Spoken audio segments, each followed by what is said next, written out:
Yes दोस्तों, नमस्कार, जय श्री कृष्ण। हिरेन त्रिवेदी, अहमदाबाद, गुजरात से। Y prospecting? प्रोस्पेक्टिंग क्यों करना चाहिए? Prospecting are raw material of insurance agent. आज दोस्तों हमारे लिए पहले तो प्रोस्पेक्टिंग की अगर मैं डेफिनेशन बताऊं तो प्रोस्पेक्टिंग इट मींस कोई भी जीता जाता इंसान, जो भी जिंदा है इंसान, जो घूम रहा है, जो भी जीवित है, हमारे लिए मुर्दा, वो प्रोस्पेक्टिंग नहीं हो सकता है। क्यों जरूरी है? तो एजेंट के लिए सबसे पहले शुरुआती अगर प्रोस्पेक्टिंग नहीं है तो एक प्रॉब्लम आता है, जाए तो जाए कहां। आज सुबह उठ के जैसे ही आंख खुलने के बाद हमें मालूम होता है कि हम LIC एजेंट है, हम इंश्योरेंस का बिजनेस कर रहे हैं। और इंश्योरेंस का बिजनेस कर रहे हैं तो आज किसको मिलने जाना है, किसकी अपॉइंटमेंट है, वो याद आता है। और वो याद आता है उस टाइम पे अगर अपॉइंटमेंट नहीं है तो पूरे दिन की शुरुआत जो हमारी होगी वो न कॉल होगा, न कुछ दूसरा काम होगा। इसलिए प्रॉब्लम होगा कि जाए तो जाए कहां। तो LIC एजेंट के लिए, हमारे लिए अगर रॉ मटेरियल गिने, शुरुआत गिने, तो वो है जीवित व्यक्ति, यानी कि हमारे प्रोस्पेक्ट। तो हमारे लिए जिंदगी भर prospecting is a raw material है, इसलिए हमें प्रोस्पेक्टिंग करना है। लाइफ टाइम हमारे लिए raw material as a prospecting है, इसलिए करना है क्योंकि वहां से हमारे कॉल की शुरुआत होगी। अगर प्रोस्पेक्ट नहीं है तो दिशा भी नहीं मिलेगी, और दिशा नहीं मिलेगी तो दशा तो नहीं मिलेगी। सो सबसे पहले हमें हमारा रॉ मटेरियल है, एज ए इंश्योरेंस एजेंट हमारा रॉ मटेरियल प्रोस्पेक्टिंग है। For any industrialist, raw materials play crucial role in success. आज कोई भी इंडस्ट्रीज देख लो, आज अगर आप शुगर इंडस्ट्रीज देख लो, आज आप अगर कोई प्लास्टिक इंडस्ट्रीज देख लो, आज कोई भी बिजनेसमैन अगर कोई इंडस्ट्रीज चला रहा है, अगर कोई बिजनेस चला रहा है, दोस्तों उनके पास आज मशीन होगी और मशीन में प्रोसेस होती है। मशीन में एक साइड फिनिश प्रोडक्ट निकलती है, दूसरी साइड वेस्ट प्रोडक्ट निकलती है। लेकिन कोई भी इंडस्ट्रियलिस्ट है, उनको चाहिए फिनिश प्रोडक्ट, उनको चाहिए परफेक्ट जो आउटपुट है वो।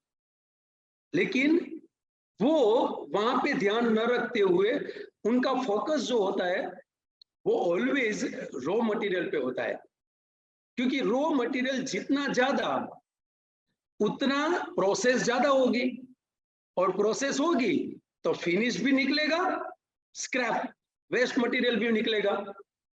तो आज सभी इंडस्ट्रीज में भी रॉ मटेरियल अगर नहीं है तो वो इंडस्ट्रीज आगे जाके काम नहीं कर सकती है। आज जस्ट लाइक शुगर इंडस्ट्रीज, तो रॉ मटेरियल क्या है? गन्ना। अगर रॉ मटेरियल नहीं है तो वहां पे शुगर नहीं हो सकता है। तो आज सभी के लिए रॉ मटेरियल, आज सभी इंडस्ट्रियलिस्ट को भी जरूरत है, वैसे ही हमें इंश्योरेंस एजेंट को भी हमारे लिए रॉ मटेरियल है प्रोस्पेक्ट। आज हमें भी बिजनेस रेगुलर बेस पे इस साल का MDRT COT TOT टारगेट है, और MDRT COT TOT टारगेट है तो वो जब हमें क्वालिफाई करना है तो उसके लिए हमें इंश्योरेंस बेचने के लिए जाना पड़ेगा। तो जाना कहाँ पे पड़ेगा? कोई भी जीवित व्यक्ति, प्रोस्पेक्ट। तो हमारे लिए रॉ मटेरियल है प्रोस्पेक्ट। वैसे ही इंडस्ट्रियलिस्ट को भी रॉ मटेरियल के बिना उसकी इंडस्ट्रीज नहीं चल सकती है, वैसे ही हमें भी raw material is a prospect, हमारा प्रोस्पेक्ट है, इसलिए हमें जरूरी है। Prospecting should done on daily basis. दोस्तों आज करीबन 2002 से मैं ये संस्था में LIC में आया, और 2007 से मैं मुकेश सर का बेसिक कोर्स करने के बाद आज मैं ये संस्था से जुड़ा। और कई सारे दोस्तों को 2009 से ट्रेनिंग लाइन में आया, तो 2009 से मैं ट्रेनिंग लाइन में के बाद में कई सारे दोस्तों को मिलता हूँ। आज 5, 10, 15, 20 साल एजेंसी, आज 30 साल की एजेंसी के बाद भी कभी कभी प्रॉब्लम होता है कि जाए तो जाए किसके पास। आज उसके पास प्रोस्पेक्ट की कमी होती है। क्यों? क्योंकि डेली बेस पे इसको हैबिट में नहीं डाला। अगर प्रोस्पेक्टिंग को डेली बेस पे हैबिट पे डाल दिया, हर रोज किया, डेली किया, कभी भी जिंदगी में तकलीफ नहीं होगी। कभी भी एमडीआरटी, सीओटी, टीओटी के लिए करने के लिए रॉ मटेरियल की कमी नहीं होगी। तो वहां पे मीटिंग होती जाएगी, मीटिंग होती जाएगी, रिजल्ट निकलता जाएगा, रिजल्ट निकलता जाएगा। रेगुलर बेस पे हमें प्रीमियम और कमीशन वाइज हमारा टारगेट अचीव होता जाएगा। तो एवरी इंडस्ट्रियलिस्ट को भी जैसे रॉ मटेरियल की जरूरत होती है, वैसे हमें भी प्रोस्पेक्टिंग की रॉ मटेरियल की जरूरत है, लेकिन वो डेली बेस पे हमें करना पड़ेगा। कभी कभी किया तो कभी कभी में कॉल भी कभी कभी होंगे। अगर रेगुलर बेस पे लेते हैं, फिर बाद में रेगुलर बेस पे हमें प्रोस्पेक्टिंग कैसे करना, वो आइडिया के साथ हम यहाँ पे देखेंगे।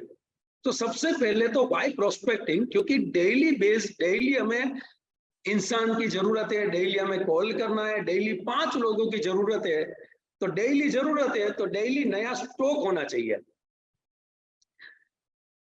आज हमारे पास सभी लोगों के पास बैंक में अकाउंट है। आपके पास भी बैंक में अकाउंट होगा, मेरे पास भी है।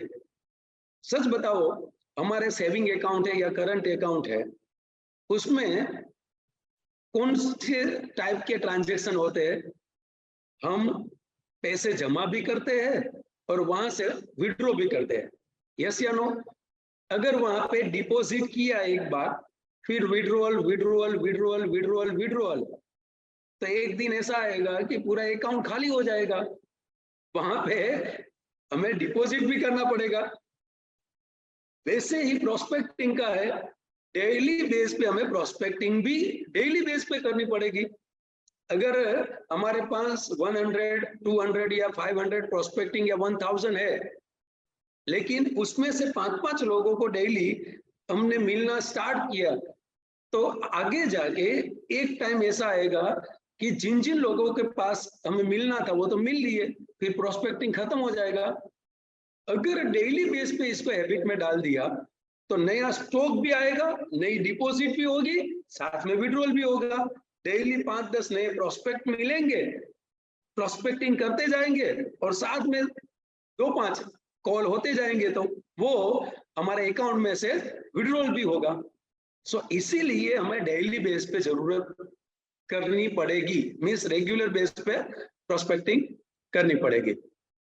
आज पर्टिकुलरली दोस्तों डेली बेस पे नहीं करते हैं, तो कभी कभी क्या प्रॉब्लम होता है, पूरे साल में लिमिटेशन एक है हमारे पास 100, 200, 500 की। जब वो खत्म होता है, फिर वापिस हम उसी लोगों को मिलते हैं।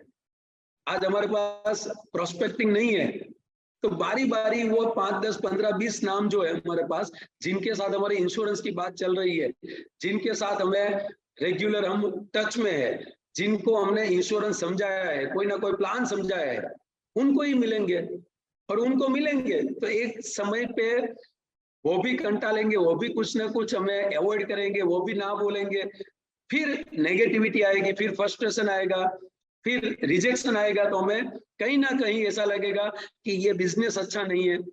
इसलिए रॉ मटेरियल हमारा प्रोस्पेक्टिंग है, और प्रोस्पेक्टिंग हमें सही तरीके से हमें उसका भंडार यानी कि उसके लिस्ट बहुत ही अच्छी तरीके से हमारे पास होना चाहिए, और रेगुलर बेस पे उसको हैबिट में डालना है, और रेगुलर बेस पे उसमें हमारे नाम ऐड होते जाने चाहिए, डिपॉजिट होती जानी चाहिए, जिससे आगे जाके हमें हमारा टारगेट तक हम पहुंच पाए।